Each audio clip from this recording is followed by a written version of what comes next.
avant que l'automne s'installe pour de bon. On a un mois de septembre exceptionnellement chaud. Plusieurs en profitent. C'est dimanche. Je viens de croiser 2 groupes de 2 grands-pères qui ont couché probablement au lac. Il y a 12 autos au stationnement. J'ai jamais vu ça. Ben moi, je travaille pas demain. J'en profite, je vais être toute seule. J'ai dans l'idée de monter à l'étang de Castor en haut. Mais quand je regarde l'état du ruisseau, il n'y a vraiment pas beaucoup d'eau. J'espère qu'ils vont rester dans l'étang. Bon, je vais quand même monter par ici. Si jamais il n'y a pas du tout d'eau en haut, ben j'irai jusqu'au lac. On est rendu au sommet. Il ne reste plus qu'à descendre de l'autre côté de la crête.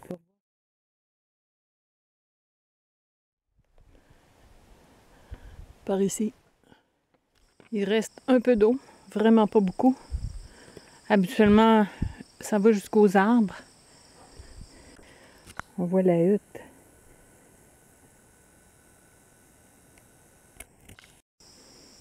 J'ai fait pas mal de tours. Ça doit être un étang asséché. Le sol est très humide. Il est même mouillé. Je viens de comprendre pourquoi il y a si peu d'eau.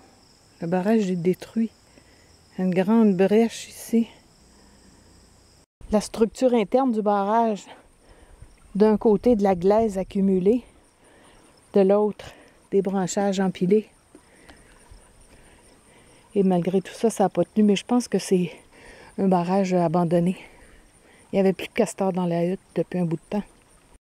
En traversant sur le barrage, on est rendu de l'autre côté. C'est plus sec ici. Pas nécessairement plus plat, mais je devrais arriver à trouver un coin pour installer le couchage. 6h45, il reste même pas 1 heure de clarté. J'ai réussi à monter la bâche en l'ancrant aux arbres, en trouvant un coin pas trop en pente. J'ai même apporté un petit arbre là, pour servir de piquet en arrière. Je vais m'installer pour le souper maintenant. Ce soir, je vais faire différent. Je laisse les braises s'accumuler un peu parce que j'ai ramassé plein de petites vis de loup. Donc, je vais commencer par les griller. J'avais apporté une poêle anti-adhésive. C'est Urisienne qui m'a fait penser à ça. Les légumes sont prêts. Il n'y a rien qui a adhéré au fond de la poêle. J'ai perdu beaucoup de champignons là, parce que j'ai pas fait attention. C'est du rôti de bœuf que j'avais fait à la maison. Puis, donc, c'est cuit, mais ça va être encore meilleur. Il y en a beaucoup parce que voisins aiment ça aussi. Ok, la viande est prête. Les légumes qui ont été cuits et les légumes crus. Et la noirceur est totalement arrivée. 7h20.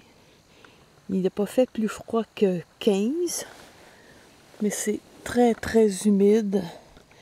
J'avais apporté mon hamac à tout hasard. Je l'ai tendu sur moi pour la nuit. C'était une bonne idée.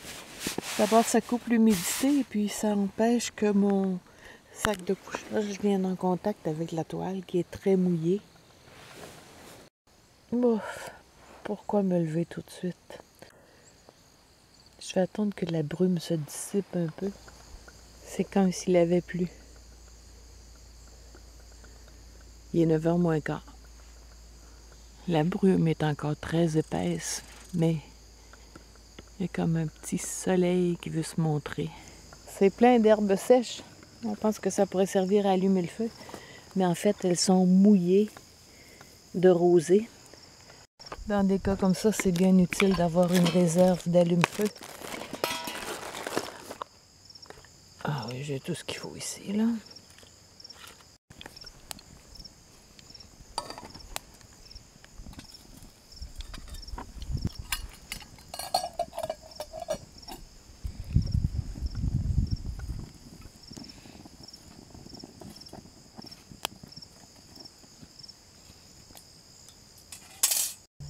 C'est encore mieux qu'à la maison. Et puis ces petits pains-là, des pains nan, c'est juste le bon format pour les griller là-dessus.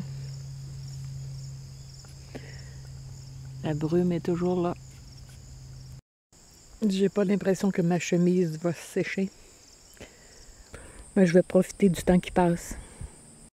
Il est à peine 11 heures, il fait déjà 22. Tout est sec, la chemise, la toile, tout ce qui est dans le sac, c'est sec. Le chien est déjà trop chaud, il est caché.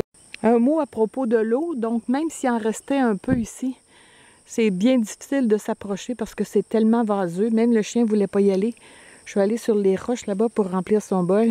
Même avec un filtre, ça marche pas là. Je n'aurais pas pu pomper ni même puiser de l'eau pour moi. J'avais 2 repas qui n'avaient pas besoin d'eau. Évidemment, je ne me suis pas lavée. Bon, ben ça y est, le sac est bouclé. Le chien attend. Il ne reste plus que le chemin du retour et l'escapade va être terminée. À peine une vingtaine d'heures. C'est court.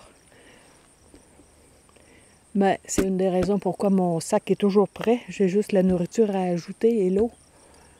Parce qu'il faut profiter de chaque moment qu'on peut passer dehors.